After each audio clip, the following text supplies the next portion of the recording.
Welcome back to Miss Cindy's Kitchen. I'm going to show you how to make cream cheese frosting. It's that yumminess that we find on pumpkin muffins or cupcakes, banana muffins or banana cake. And tonight I am making carrot cake for a dear friend at work who is leaving to take another job. So I'm making her favorite, which is carrot cake with cream cheese frosting.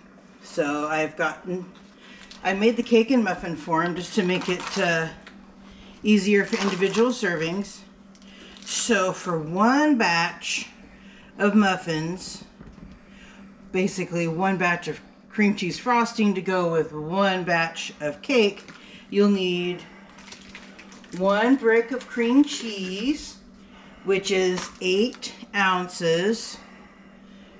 8 ounces of cream cheese. That's the standard packaging for cream cheese. And we need half a stick of butter, which is half a stick. It's got these nice measuring lines on it.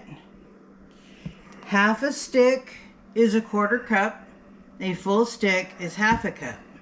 So you'll need to cut this stick of butter in half.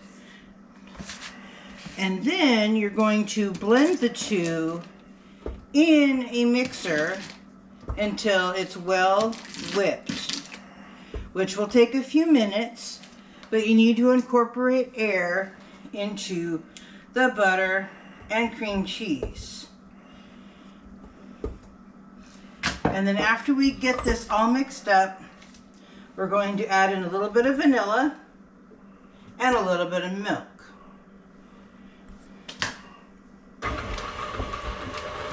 So we're going to let that whip. So you can come take a look and watch it whip. It's not going to nay-nay.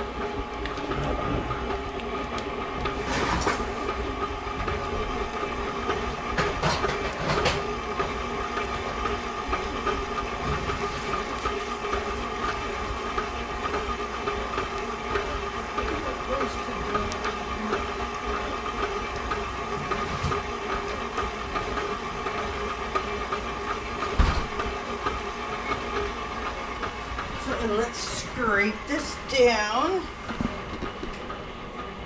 I still got a couple of trays of muffins in the oven, so I've got to pull those out momentarily.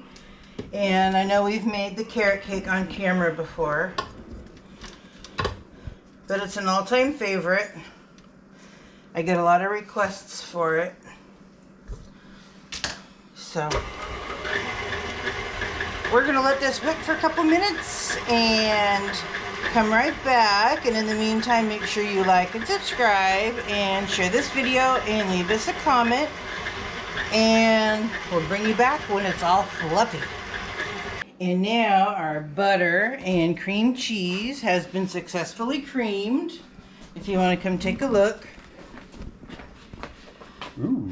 You need to let it whip for at least 5 to 10 minutes so it gets fully mixed together and full of air. So we're going to put in about a tablespoon of milk.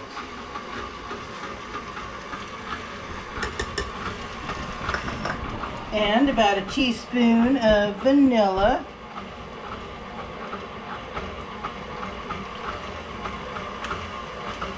That's 1 glug of vanilla.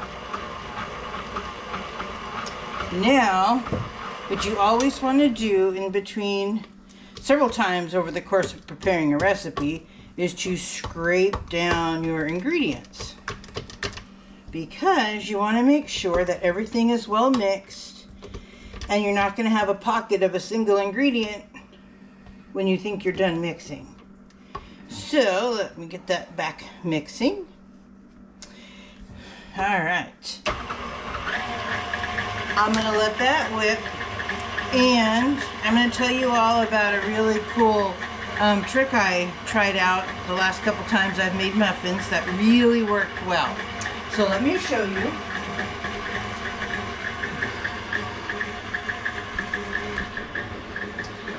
In each muffin well, place a little sprinkle of rice. Huh. Just sprinkle it grab a little handful, sprinkle it in each little muffin well. Then put your muffin papers in there, or your cupcake liners, whatever you want to call them. This actually serves to keep the muffin papers from getting too greasy, and it is also given really even baking, so that way the muffin or cupcake is the same texture from the bottom all the way to the crown of the muffin or cupcake. So I saw the tip online and I tried it, and it really, really works. I've done it with pumpkin muffins, banana muffins, and these carrot muffins, which will become carrot cake muffins, cupcakes. Anyway, once you frost something, it becomes a cupcake. If it's unfrosted, it's a muffin. Honestly, I don't know what the difference is. It's all in how you sell it. So, and now that that is nice and whipped, we're going to slowly add in our powdered sugar. This is 4 cups. For the sake of convenience, I just use this measure. Normally measuring cups are better for liquids, but this was available, so we're going with it. So, we're just going to mix it in gradually. And I say gradually because if you put too much in at one time, whoosh, you're going to have an atomic cloud of powdered sugar go all over you and your kitchen. It may look pretty, but it's a mess to clean up. Just a little bit at a time.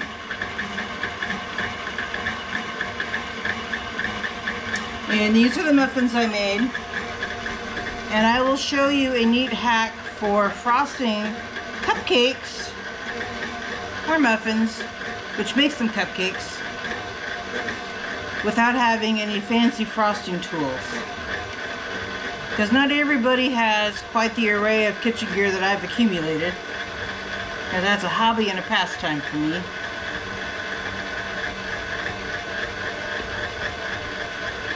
Mix, mix, mix. We're still getting a lot of powdered sugar cloud around here.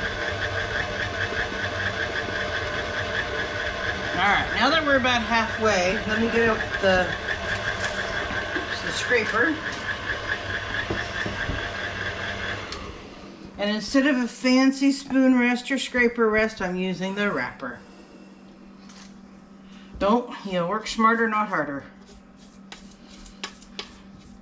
Keeps your counter clean, and you use the wrapper you were going to throw in the trash anyway. Alright. I'll scrape that down. Alright, then we're going to add in the rest of the powdered sugar.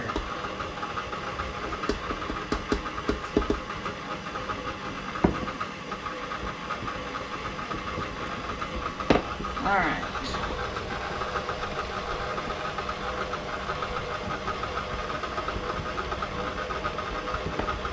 Whoops. Did not mean to add the rest of it all at the same time, but oh well. You just decided to come off flying down on its own. It's like on a ski slope here. Alright. Now, I'm going to scrape it down one more time, and then I'm going to let it whip for a few minutes. Because you want to incorporate a lot of air into your frosting. And if you're not so adventurous to use fresh frosting and you use the canned stuff, which I personally don't like, but everybody's in their own time frame. And that frosting in the little jar is supposed to be whipped after you bring it home. Most people spread it straight from the can, so it's kind of thick and dense. But if you whip it, it'll come out nice and fluffy. So we're going to let this whip for a few minutes, and then we'll bring it back momentarily. Just hang tight. Alright, and we're back, and we have successfully whipped this frosting for about 10 minutes just to get it nice and aerated. And after a couple of taste tests, we realized it needed a little bit more powdered sugar, so we added almost a cup, just give or take. The original recipe is 4 cups, And then it needed a little bit more to make it stiffer. So we put that in. And then now I'm cleaning off the whip attachment. And then I'll show you a neat way to fill up a bag.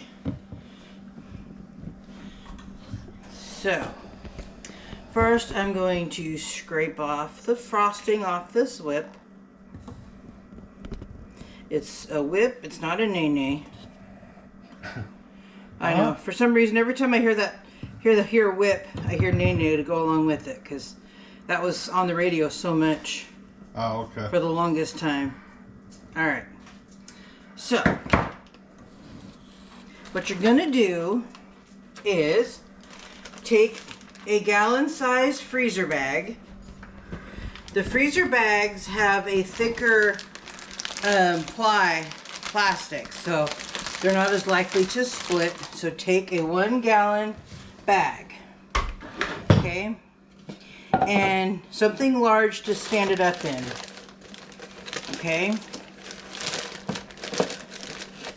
So now you're going to be faced with something that looks like this. It's a zipper bag that's got its mouth wide open. Alright? We're going to take the frosting and very carefully put it into the zipper bag. That would just kind of plop right in there. Yes. So if you don't have frosting tips, frosting bags, piping tips, anything of this, of that type, don't worry. You can achieve pretty reasonable results with just cutting off the tip of a Ziploc bag. So, with a little bit of trial and error, you can make a nice little decoration on the cupcakes. And Dahlia is a little irritated because I'm not giving her her bread tacks tonight, because these are cupcakes slash muffins and not bread, which has heels to cut off. Alright, so kind of squeeze the air out of your bag and zip it closed. And these are the stand and fill bags, so they got the little gussets in the bottom.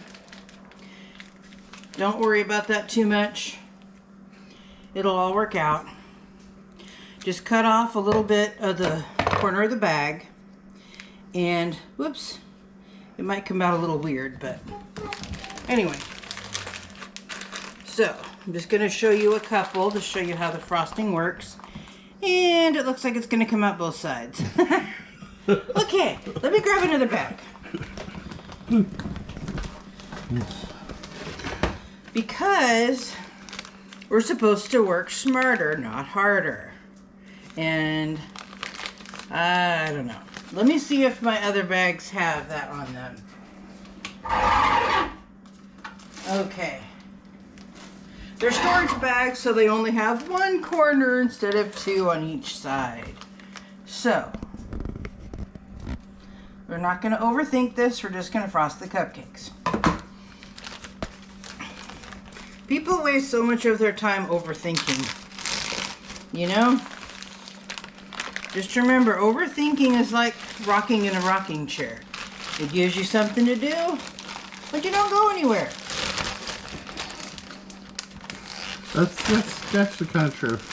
Well, my sister and my mother are both champions in the worry department. They spend so much time worrying and overthinking that they just stress themselves out and everybody around them. So, just do a little swirly swirl on the top of each cupcake. Doesn't have to be fancy.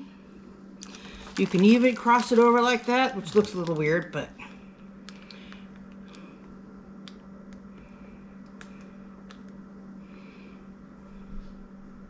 Do you have to squeeze hard when you do that, or? yeah. But don't overthink it. It's just frosting. So, alright. So,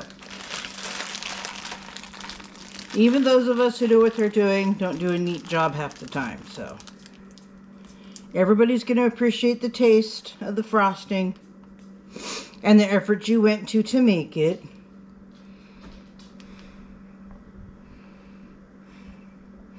And if for any reason you end up with a tip that you cut too much space off of, just get a different bag. You can always put the one bag inside the other. Not a big deal.